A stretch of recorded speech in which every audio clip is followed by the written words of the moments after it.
Hello students, हमने अभी इस सीरीज में बात किया कि आखिर नीट का स्कोर क्या होता है और इस स्कोर को कैसे समझा जा सकता है। तो इस वीडियो में अब हम बात करेंगे आखिर इस स्कोर का प्रैक्टिकल एप्लीकेशन क्या होता है और कैसे आप इस स्कोर को एक एडमिशन के लिए यूज़ कर सकते हैं। अगर आप नीट नेविगेटर के चैनल पे पहली बार आए हैं तो नीट नेविगेटर के चैनल को सब्सक्राइब कीजिए, क्योंकि नीट नेविगेटर आपको मेडिकल एडमिशन से रिलेटेड सिर्फ कंप्लीट और ऑथेंटिक जानकारी ही आप तक लेके आता है। Hi, my name is Rakesh Jain. I am the founder of NEET Navigator, MBBS Light House and NEET Manobal. NEET Manobal India का पहला ऐसा प्रोग्राम है जो बच्चों को नीट यूजी के पेपर में कैसे एक अच्छी परफॉर्मेंस लानी है उसके लिए आपको बिहेवियरली मेंटर करता है। हम लोग एकेडमिक कोचिंग नहीं करते हैं, बट हम लोग बच्चे को उसकी एकेडमिक प्रिपरेशन को एक अच्छी एग्जाम डे परफॉर्मेंस में कन्वर्ट करने में हेल्प करते हैं। तो अभी तक हमने ये समझा कि नीट में आपको एक ऑल इंडिया रैंक मिलता है और ऑल इंडिया रैंक के बेस पे ही आप एक नेक्स्ट स्टेज, जिसको हम मेडिकल एडमिशन काउंसलिंग बोलते हैं, उसमें आप पार्टिसिपेट करते हैं। तो इस वीडियो में हम बात करेंगे कि आखिर मेडिकल एडमिशन काउंसलिंग क्या होती है। अगर हम मेडिकल एडमिशन काउंसलिंग को समझें तो उसकी मैं एक डेफिनेशन आपको देता हूं, जिससे आपको ये समझ आएगा कि ये पूरा प्रोसेस होता क्या है। Medical admission counselling is an online process of seat allotment to the eligible applicants on the basis of their eligibility, category, quota, NEET rank and choice of college। ये एक पूरी तरह से ऑनलाइन प्रोसेस होता है। किसी भी कॉलेज में किसी भी सीट पे डायरेक्ट एडमिशन नाम की कोई चीज़ नहीं होती है। दिसंबर 2022 में honourable supreme court of India ने बहुत क्लियरली ये चीज़ एक जजमेंट में डिलीवर किया कि किसी भी कॉलेज में कोई एडमिशन डायरेक्ट नहीं हो सकता। तो अगर आप इंडिया के किसी भी मेडिकल कॉलेज में किसी भी क्लिनिकल कोर्स में एडमिशन लेना चाहते हैं तो आपको मेडिकल एडमिशन काउंसलिंग के प्रोसेस में पार्टिसिपेट करना जरूरी है। दूसरी बात आपको यह जानना है कि एडमिशन के लिए you should be eligible and you should be an applicant. Eligibility जहां तक हम बात करते हैं तो eligibility is decided by your NEET cut of.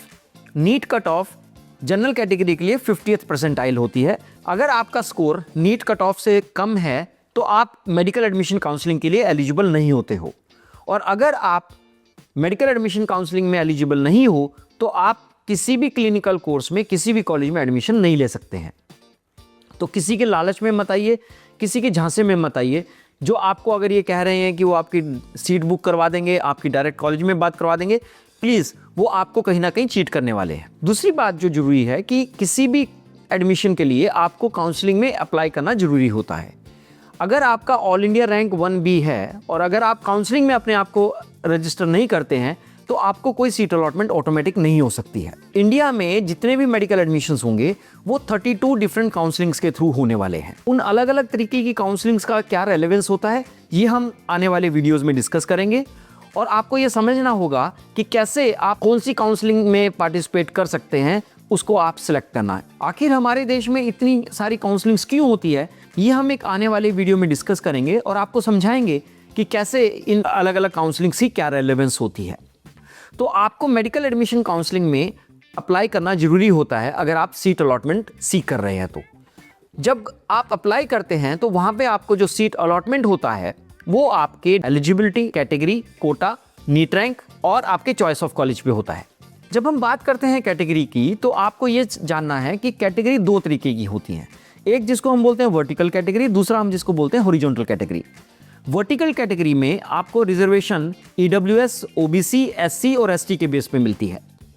जब हम हॉरिजॉन्टल कैटेगरी की बात करते हैं, हॉरिजॉन्टल कैटेगरी का मतलब ये है कि जितनी परसेंट हॉरिजॉन्टल रिजर्वेशन है वो हर कैटेगरी में अवेलेबल होती है, जैसे कि फिजिकली हैंडीकैप, फीमेल, डिफेंस, ये सभी रिजर्वेशंस आपके हर कैटेगरी के बच्चे के प्रोविजन में अवेलेबल होती हैं। जैसे कि फिजिकली हैंडीकैप के लिए रिजर्वेशन जनरल में भी अवेलेबल होगी, EWS में भी होगी, SC, ST, OBC सभी में अवेलेबल होगी।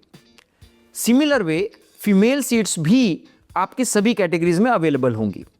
तो ये जो रिजर्वेशन है ये आपकी हॉरिजॉन्टल और वर्टिकल कैटेगरीज में डिवाइड होती है। इसके अलावा हमारे देश में कुछ कोटाज भी होते हैं, जैसे कि सबसे प्रोमिनेंट कोटा आप सुनते हैं जिसको हम बोलते हैं NRI कोटा। NRI कोटा में दो तरीके के कोटाज होते हैं, एक जो बच्चे खुद NRIs हैं या जिनके माँ बाप NRI हैं, और दूसरा जो NRI के द्वारा स्पॉन्सर्ड कैंडिडेट्स होते हैं। हमारे देश में स्पॉन्सरशिप को लेके भी बहुत डिफाइंड स्पेसिफाइड रूल्स हैं। तो प्लीज़ कोई अगर आपको ये कहता है कि वो आपका एक एनआरआई स्पॉन्सरशिप बनवा देगा तो प्लीज़ उसके झांसे में मत आइए। वो आपका कहीं ना कहीं नुकसान होगा और आपका एडमिशन कहीं ना कहीं रिजेक्ट हो सकता है। अगर आप एनआरआई एडमिशन्स के लिए ट्राई करना चाहते हैं तो एक अलग वीडियो में हमने एनआरआई एडमिशन्स का प्रोसेस एक्सप्लेन किया हुआ है, जिसका लिंक हमने इस वीडियो के डिस्क्रिप्शन में दिया हुआ है। आप उस वीडियो के थ्रू हमारे देश में जितने भी एनआरआई कोटाज अवेलेबल हैं उनके बारे में जान सकते हैं। तीसरी बात, आपको जो भी एडमिशन मिलेगा वो आपके ऑल इंडिया रैंक के बेस पे मिलेगा। ऑल इंडिया रैंक के बेस पे ही एक मेरिट बनती है और उस मेरिट से ही आपको सीट अलॉटमेंट डिसाइड होती है। और last but not the least, आपका choice of college is most critical. Choice of college का मतलब ये होता है कि अगर आपने जितने भी कॉलेजेस वहाँ पे लिखे हुए हैं उन कॉलेजेस को जिस रैंक ऑर्डर में प्रायोरिटाइज दिया, उसी रैंक ऑर्डर में कंप्यूटर आपके अलॉटमेंट को देखने वाला है। काउंसलिंग में सीट अलॉटमेंट कैसे होती है इसको एक्सप्लेन करने के लिए हमने एक अलग वीडियो बनाया है। उस वीडियो में आपको पूरा एक्सप्लेन से ये समझ आएगा कि आखिर कंप्यूटर आपके रैंक पे आपको सीट कैसे अलॉट करता है। तो इन क्राइटेरियाज को समझ के आप एक अपना मेडिकल एडमिशन प्लान कर सकते हैं। और अगले वीडियो में हम बात करेंगे कि आखिर अलग अलग काउंसलिंग्स का क्या इंपॉर्टेंस होता है और कैसे ये काउंसलिंग्स ऑप्टिमाइज करके आप एक अच्छे एडमिशन के लिए प्लान कर सकते हैं।